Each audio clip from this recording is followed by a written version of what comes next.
going on, Jerome? So, of course, slinging it Sam Darnold, a.k.a. America's quarterback, has played exceedingly well this season at times, right? Of course, 5 interceptions the last 2 games, unacceptable.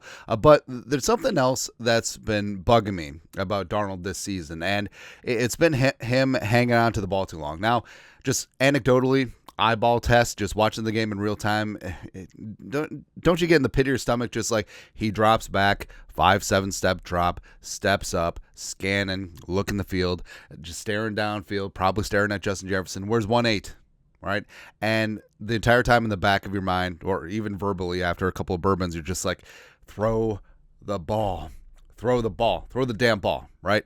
And just gut feeling, and also analytics back this up, that show that the Vikings offensive line has played pretty well this year, especially given the circumstances. And frankly, a lot of Darnold's sacks and pressures have been self-induced, because it does seem like the Vikings O-line is giving him accurate time, but it does seem like Darnold is just hanging on to the ball too damn long.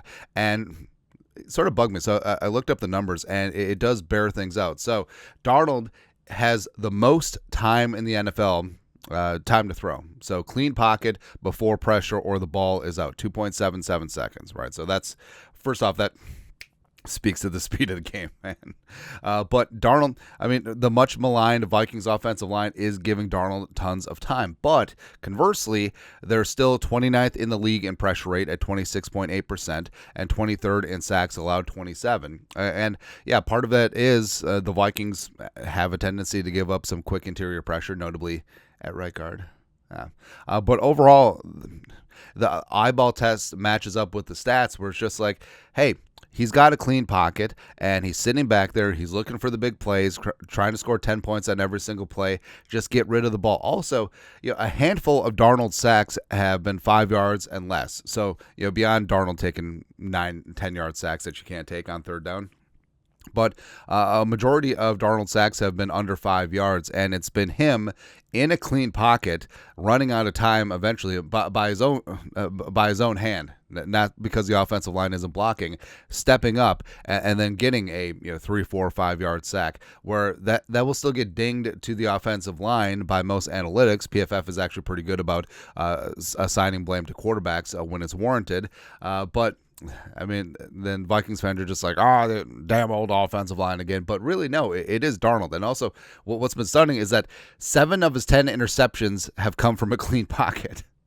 So it is a pure case of think long, think wrong. And is this fixable? Yes. I mean, we've seen Darnold early on in the season do some really good things. And also, I think there's a clear delineation between the first 4 games and what happened in the Jets game. I feel like the first 4 games, Darnold was on. Absolutely. Also, the first 2 drives of the Rams game, right? So absolutely on, getting the ball out, running the offense, distributing the football. But something happened in that Jets game. And I still stand that maybe is a little bit of ego with Darnold, a little bit of ego with Kevin O'Connell, former Jet quarterback as well. We're just like, we'll show you. We will show you. And that's when it seemed like Darnold was playing that hero ball, and instead of just taking what's underneath, just trying to chuck it long. And maybe it's him settling into bad habits again, but we definitely seen that the last 2 games against the Colts and the Jaguars as well. But is this fixable? With Kevin O'Connell and slinging Sam Darnold? Yes. It absolutely is. And O'Connell, he's very intuitive as a play caller, and he knows his guy at quarterback, and he's just going to have to do that again with Sam Darnold, right? So I can try to fix you. First, take the first open read. Right, I know that you're looking for the home run ball. I know that Darnold has hit some great deep shots before, and respect. It is a balance where O'Connell has talked about he wants Darnold to reduce the negative plays, but also you can't lose that aggressiveness, and you can't have one without the other, right? But also, just don't be greedy. If it's 3rd and 4, just take the 5-yard route. Just take what's underneath as opposed to trying to bang it downfield for 25 plus, right? Also, Kevin O'Connell's play calling goes a long way in that, where, hey, you can stress take the first open read, but if the play design, the first read is deep, I mean, there's some things to go there where I feel like O'Connell can put Darnold in a spot where there's safety valves, where there's quick checks, where there's lots of things. And also the Vikings last couple games have gone a bit up-tempo. They changed up personnel. So hopefully it's something that Darnold can incorporate. But yeah, it does seem like it's been tough for the Vikings offensive line, and maybe it's just because we as Vikings fans are so used to blaming them, where it's just like, the offensive line ain't doing that. But no, it really is Darnold. They are giving him clean pockets, but he's hanging on to the ball too long, and he's getting pressured. He's getting sacked when he doesn't need to. So, and also he's making mistakes from the clean pocket. So think long, think wrong. Just get rid of the damn ball, and we'll go from there. But your thoughts are thoughts. Is slinging Sam Darnold hang on to the ball too long? Hold. Less than your thoughts are thoughts. That's a great movie, by the way.